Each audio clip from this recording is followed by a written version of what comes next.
right, y'all. I was talking to one of my boys about the verse that I was reading, and I realized I misspoke. Damn, my hands are hella jittery. I realized I misspoke. The person I was speaking of was Joseph. It wasn't Jacob. So I'm gonna put this, but I'm gonna put this before the verse or before the yap sesh, just so y'all have idea. When I'm saying Jacob, I really mean Joseph. What's up, y'all? I just finished up my lift, and I don't know if it was good or bad. There was moments where it was really good. There was moments where it kind of sucked. I felt like my squatting was kind of like not a lot of mind muscle connection today. So we're gonna work on that next leg. There, either switch things up, or probably just work on form, kind of stick to a little bit lighter weight. Everything else, my shoulders was solid. I got out of the groove for a little bit, but then I kind of worked myself back into it, which was great. We did abs, we did cardio. Overall, it was a good session. I'm not mad at it. I think it could have been better. Reflection of the day, man.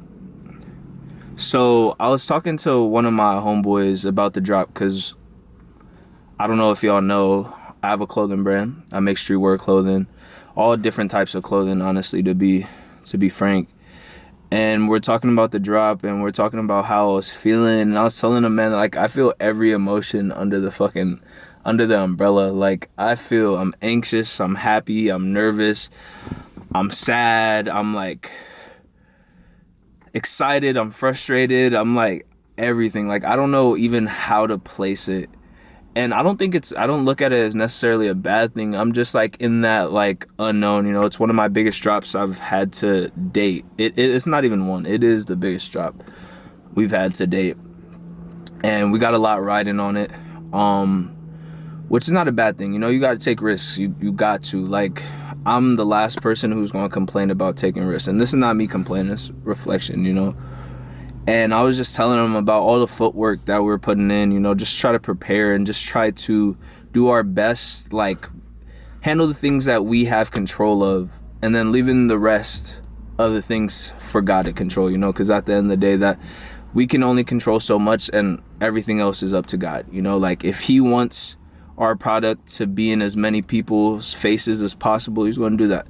If He wants our product around the United States, He's going to do that. He's going to provide. And we're just we're talking about that, and it actually kind of went into my verse today. I'm still in the book of Genesis, because I did lack a couple days in my reading, if I'm being completely honest, and I'm not proud of that, but I'm here to be honest and to be truthful, But today I was reading the book of Jacob. I wouldn't even call it's not the book of Jacob. It's the story of Jacob. It's not the book. It's in Genesis. And it was, Jacob is one of Esau's sons. And when I tell you my boy did dirty, very, very dirty, he was his dad's favorite son. And his brothers hated it. All his brothers, he had a couple, I think 4 or 5 other brothers, and they freaking hated it. They felt that he was cocky, that he was arrogant. They hated that he was their dad's favorite. And this one day, Jacob had a dream, and he had a dream that he was going to be ruling over the stars and over this and over that. That he was a ruler. And he told his brothers, and his brothers, they envied him for it.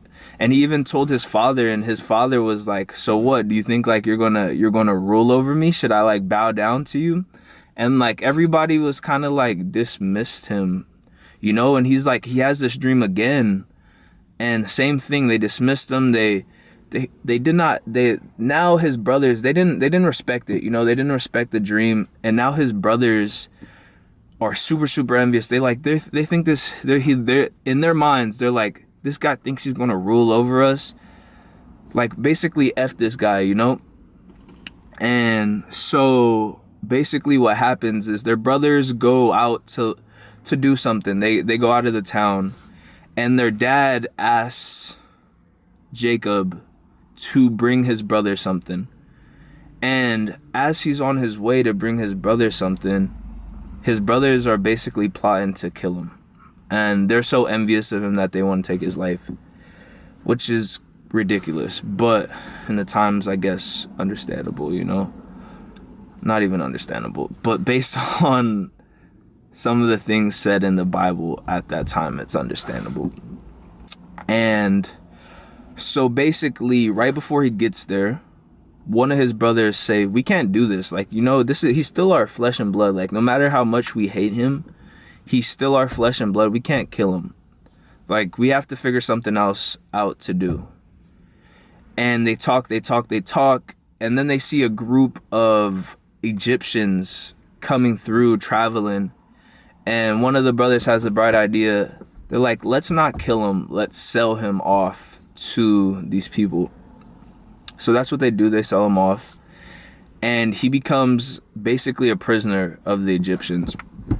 And when Jacob gets to Egypt, he's working for, he gets blessed. The Bible calls it blessed, which it is a blessing, that he gets to work in the house of a pharaoh. So basically, he's the top of the slaves. Like, he's the top of the food chain when it comes to slaves. Or servants, I guess you'll call it. The motherfucker was a slave. And the Pharaoh noticed how God was with Jacob and how much he was with him. And he started to notice. And so he started to rely more and more on Jacob for his advice, until the point where everything that had to do with the house and with the Pharaoh came from Jacob. So Jacob was basically the confidant of the Pharaoh, to the point where the Pharaoh's wife tried to persuade Jacob to have sex with him. And Jacob was not with it. He was a super respectful man. Like, he stood on morals. He was like, this is not what I do. You know, like, your husband trusts me. I respect your husband. I'm not okay with that.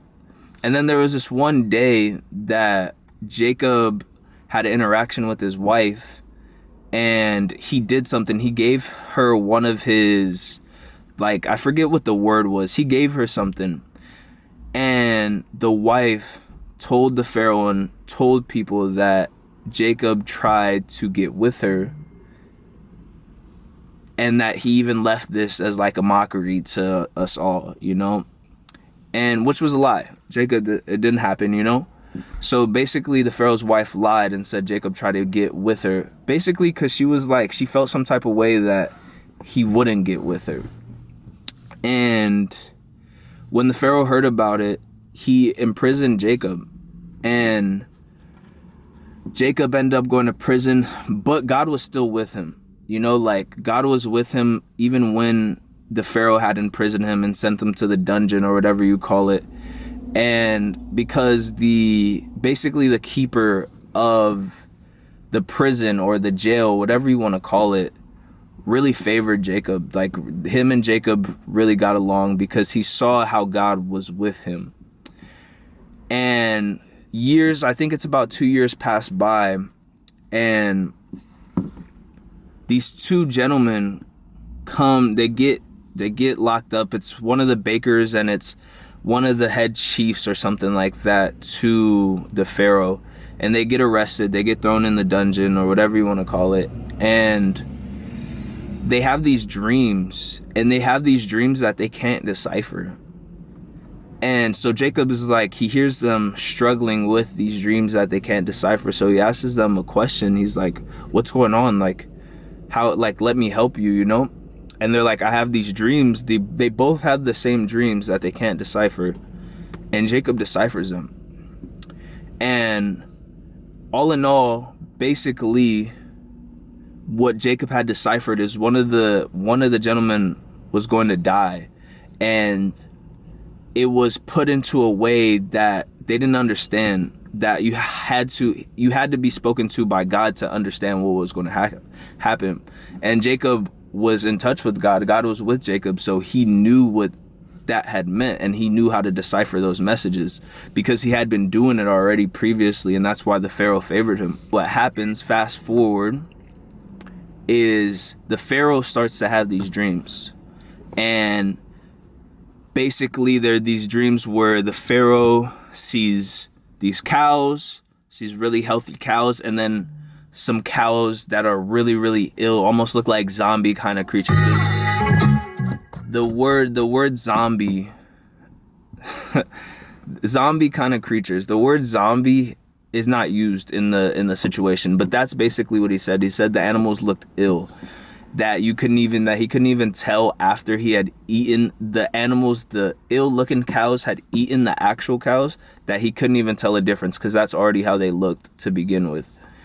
And so he had these dreams back to back, and then he was telling, I think it was the chief, that he was having these dreams, and the chief had told him that Jacob had helped decipher their dreams about 2 years ago, that you should go talk to him, even though this man had imprisoned Jacob. Anyways, so he goes to talk to Jacob, and he tells Jacob the dreams, and Jacob interprets the dreams, and he interprets it as there was a number 7. He was talking about, you will have 7 years of fruitfulness, that your